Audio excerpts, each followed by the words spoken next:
Entregan cuerpo de Rafael Acosta Arévalo. Tras 12 días de espera, las autoridades venezolanas entregaron el miércoles el cuerpo del capitán de corbeta Rafael Acosta Arévalo, quien murió luego de ser detenido por miembros del Servicio de Contrainteligencia Militar.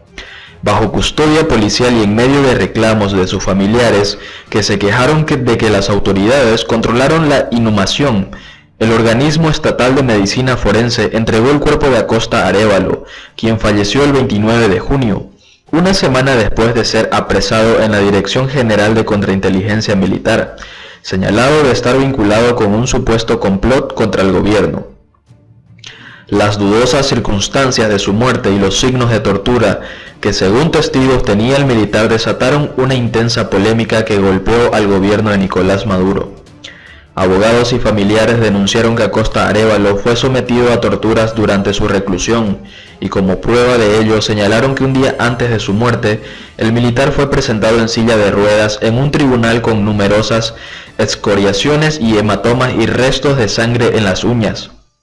El activista Alonso Medina Roa, abogado de la familia del militar, dijo a la prensa que el cuerpo de Acosta Arévalo fue reconocido por una de sus hermanas y entregado al Estado por orden de un tribunal. La familia realizó todos los trámites, pero el Estado es quien lo está enterrando, afirmó Medina Roa al denunciar que el gobierno estaba haciendo una inhumación controlada. El abogado indicó que, según la autopsia, el oficial murió a consecuencias de politraumatismo generalizado. Pasado el mediodía, el venezolano fue enterrado en un cementerio del este de la capital ante la presencia de su madre, una hermana y numerosos funcionarios públicos, indicó Medina Roa. Sobre el desarrollo del proceso, el abogado afirmó que fueron muchos los obstáculos que ha puesto el Ministerio Público para procurar una investigación clara y transparente. Durante la mañana, la policía limitó la entrada al Camposanto para evitar el paso de la prensa al entierro del militar. En enero de 2018, el gobierno también realizó un entierro controlado del ex policía Óscar Pérez y 6 de los integrantes de su grupo rebelde, que fallecieron en una operación que realizaron las fuerzas de seguridad en una barriada a las afueras de Caracas donde se escondían. Opositores y activistas de derechos humanos consideraron el caso como una masacre. Pérez se dio a conocer a mediados de 2017 tras atacar desde un helicóptero que robó a la Policía Judicial las sedes del Ministerio de Relaciones Interiores y el Tribunal Supremo de Justicia. Por la muerte de Acosta Arévalo fueron arrestados la semana pasada un teniente y un sargento de la Guardia Nacional que laboran en la DGCIM. Ambos de 23 y 22 años fueron imputados por la Fiscalía General del delito de homicidio preterintencional y se estableció como su lugar de reclusión la sede de ese organismo. El caso del oficial fue condenado por varios gobiernos y la alta comisionada de las Naciones Unidas para los Derechos Humanos, Michelle Bachelet, que urgió a las autoridades a realizar una investigación independiente y transparente que incluyera una autopsia bajo estándares internacionales. El pronunciamiento de Bachelet se dio pocos días antes de que se presentara un informe en el que denunció la existencia de graves violaciones a los derechos humanos durante la gestión de Maduro. Por otro lado, Christopher Figuera dice que las torturas y muertes en Venezuela son sistemáticas. Huyó de Venezuela tras frustrarse el lanzamiento contra Nicolás Maduro el pasado 30 de abril, que propició la liberación de Leopoldo López desde su exilio temporal en Estados Unidos. Christopher Figuera, que nació en Punta de Mata, Venezuela, de 55 años, aún guarda el documento de cuartilla y media que le mandó a su comandante en jefe Nicolás Maduro, a principios de año, en el que él le pedía que cesara las competencias de la chavista Asamblea Nacional Constituyente, que cambiase el Consejo Nacional Electoral básicamente, que propiciase su salida, o al menos una salida a la situación insostenible que vive Venezuela. No era la opinión de cualquiera. Figuera era el jefe del Servicio Bolivariano de Inteligencia SEBIN, la temida policía política venezolana. Poco después el general se erigió en uno de los artífices de la frustrada ofensiva militar del 30 de abril, que propició la liberación del líder opositor Leopoldo López. Aunque se niega a hablar del fracaso, Figuera tuvo que huir de Venezuela, pasó 2 meses resguardado en Colombia y desde hace 2 semanas está exiliado en Estados Unidos. En un hotel de Miami atiende a él el país durante más de 1 hora. Figuera carga el libro de Mark Thompson. ¿Qué ha pasado con el lenguaje de la política? Que dice que está devorando. El ex jefe del SEBIN se muestra calmado en la mayor parte de la charla, pero no puede evitar la incomodidad que le genera hablar de las torturas o las persecuciones del régimen, ni transmitir la sensación de que se muestra muy receloso de profundizar en el funcionamiento de la jerarquía chavista. Pregunta: ¿qué le llevó a decirle a Maduro que no podía seguir así? Él responde: yo hacía semanalmente estados de opinión de la situación del país. Cada vez eran más alarmantes, la situación eran insostenibles y a finales de febrero le dije a Maduro que qué acción política pensaba adelantar para mitigar la crisis. A comienzos de marzo le volví a insistir. Hice un documento de 1/4 donde, grosso modo, le sugiero que la Asamblea Nacional Constituyente cese sus funciones, que se cambie el CNE, que se llame a las elecciones y que después se les pidiera a los países que han sancionado a Venezuela que se levantaran las sanciones, lo que le pareció que era una actitud derrotista y cobarde de mi parte. A mí también me fue desagradable esa respuesta. Para entonces, ¿usted ya estaba en contacto con el gobierno de Estados Unidos? No. Había hablado con los servicios secretos norteamericanos, pero con autorización de Maduro.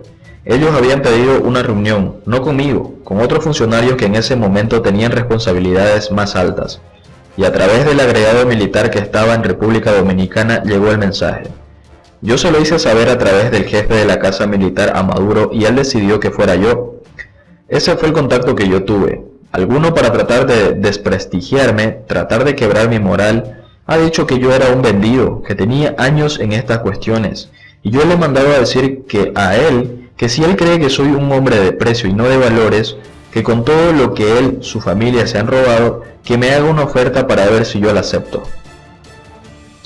¿Por qué fracasa el 30 de abril? El 30 de abril no ha fracasado. El Amanecer es una operación que está en marcha. La Operación Libertad está en marcha, solo que en el momento en que debió de haberse dado el proceso no se dio, pero hay cosas que se están ocurriendo producto de ese amanecer.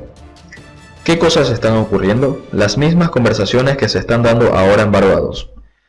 Ese día usted hubiese podido abrir los calabozos del SEBIN. ¿Por qué no lo hizo? ¿Por qué no dio más pasos? El presidente Guaidó me envió un indulto donde estaban algunas personas que estaban privadas de libertad.